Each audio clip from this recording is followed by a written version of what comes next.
সবাইকে স্বাগতম জানাচ্ছি। আমি ডাক্তার সুশান্ত কুমার পাল, বক্ষব্যাধি মেডিসিন বিশেষজ্ঞ হিসেবে আছি খুলনা মেডিকেল কলেজ হাসপাতালে। আজকে যে বিষয়টা নিয়ে আলোচনা করব সেটা হচ্ছে শ্বাসকষ্ট। শ্বাসকষ্ট খুবই পরিচিত একটি সমস্যা এবং অনেক সময় রোগীরা দেখা যাচ্ছে অনেকে আসে যে অল্প কয়েকদিনে শ্বাসকষ্ট নিয়ে আসেন, আবার অনেকে কয়েকদিন বেশি দিন 1 মাস 2 মাস বা 1 বছর শ্বাসকষ্ট নিয়ে আসেন। এই শ্বাসকষ্টের বিভিন্ন কারণ থাকতে পারে। এরা ফুসফুসের কারণ হতে পারে, হার্টের কারণ হতে পারে, ডায়াবেটিসের কারণ হতে পারে, কিডনি সমস্যার কারণ হতে পারে এবং অন্য কোনো কারণও কিন্তু অন্যান্য বিভিন্ন কারণ আছে। যেমন যদি কারো রক্ত শূন্যতা থাকে অথবা যাদের স্বাস্থ্য একটু বেশি ভালো, যদি আমরা ওবেস বলি, যদি এমন থাকে তাহলেও কিন্তু শ্বাসকষ্ট হতে পারে। যখন রোগী আমাদের কাছে শ্বাসকষ্ট নিয়ে আসে তখন আমরা প্রথমে জিজ্ঞাসা করি তার শ্বাসকষ্ট কত দিনের, কারণ এটার উপরে নির্ভর করে আমি কোন রোগের কারণে তার শ্বাসকষ্ট চিন্তা করব তার উপরে। যদি রোগী কয়েক ঘন্টা বা কয়েক আওয়ার ভিতরে যদি চলে আসে বা কয়েক দিনের ভিতরে যদি চলে আসে, যেটাকে বলে আমরা অ্যাকিউট শ্বাসকষ্ট বা তীব্র শ্বাসকষ্ট। এই তীব্র শ্বাসকষ্টের ভিতরে কমন যে কারণগুলো সেটা হচ্ছে অ্যাকিউট সিভিয়ার অ্যাজমা, তার আগে থেকে তার অ্যাজমা ছিল, হঠাৎ করে তার অ্যাজমা বেড়ে গেছে, এটা কিন্তু হতে পারে। 2 নম্বর হলো অ্যাকিউট এক্সারবেশন সিওপিডি, যাদের সিওপিডি রোগ থাকে তাদের কিন্তু অনেক সময় হঠাৎ করে শ্বাসকষ্ট বেড়ে যায়। এছাড়া হতে পারে যদি নিউমোনিয়া থাকে, যদি নিউমোথোরাক্স অর্থাৎ রোগীর ফুসফুসের বাইরে যে পর্দা থাকে এই পর্দা যদি বাতাস জমে যায় তাহলে কিন্তু রোগী অ্যাকিউট শ্বাসকষ্ট নিয়ে আমাদের কাছে প্রেজেন্ট করতে পারে। এছাড়া কেউ যদি বাচ্চাদের ক্ষেত্রে বিশেষ করে পাওয়া যায় যে ফরেন বডি ইনহেলেশন, অর্থাৎ সে কোনো কিছু খেয়ে ফেলার পরে তার শ্বাসকষ্ট হচ্ছে, এটা হলেও কিন্তু আমরা অ্যাকিউট শ্বাসকষ্ট পেয়ে থাকি। এই ফুসফুস বাদেও অনেক সময় হার্টের কারণে শ্বাসকষ্ট হয়। যদি কোনো রোগীর অ্যাকিউট পালমোনারি ইডিমা, যদি রোগীর অ্যাকিউট হার্ট ফেলিওর থাকে সেক্ষেত্রেও কিন্তু শ্বাসকষ্ট হয়। এই 2টা কারণ বাদে আরেকটা মোস্ট কমন কারণ সেটা হচ্ছে ডায়াবেটিক কিটোঅ্যাসিডোসিস, অর্থাৎ যাদের ডায়াবেটিস থাকে, ডায়াবেটিস অনিয়ন্ত্রণ থাকে, তারা কিন্তু অনেক সময় শ্বাসকষ্ট নিয়েও প্রেজেন্ট করতে পারেন।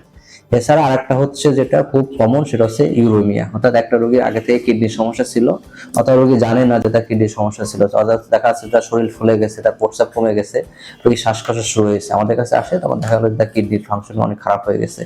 অর্থাৎ এই কিডনির কারণে কিন্তু রোগীদের শ্বাসকষ্ট হতে পারে।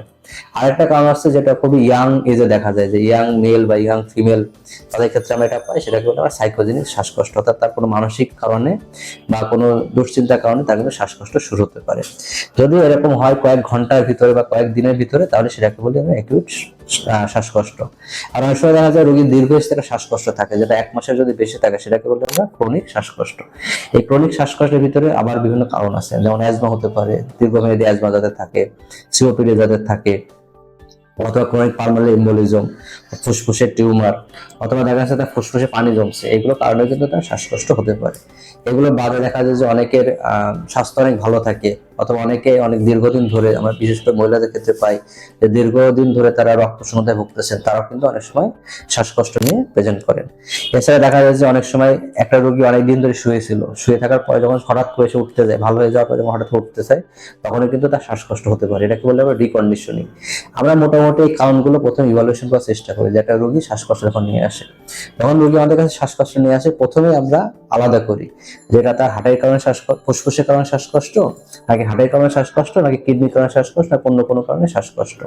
এই জন্য আমরা রোগীর কিছু ইতিহাস নিই। ইতিহাসটা হচ্ছে রোগীর শ্বাসকষ্টের কাশি আছে কিনা, জ্বর আছে কিনা, তার ছোটবেলা থেকে শ্বাসকষ্ট ছিল কিনা, ফ্যামিলিতে কারো অ্যাজমা হিস্ট্রি আছে কিনা, রোগী ধূমপান করতো কিনা, রোগীর বুকে ব্যথা আছে কিনা, অথবা রোগী যদি বাচ্চা রোগী হয় যে রোগী কোনো কিছু খেয়ে ফেলছে কিনা বা গিলে ফেলছে কিনা, এগুলো কিন্তু আমরা ইতিহাস নিই। অথবা রোগীর দীর্ঘমেয়াদী ডায়াবেটিস আছে কিনা, সে ডায়াবেটিস বন্ধ করে দিয়েছে কিনা, অথবা কিডনির সমস্যা আছে কিনা, এগুলো কিন্তু আমরা ইতিহাস নিই।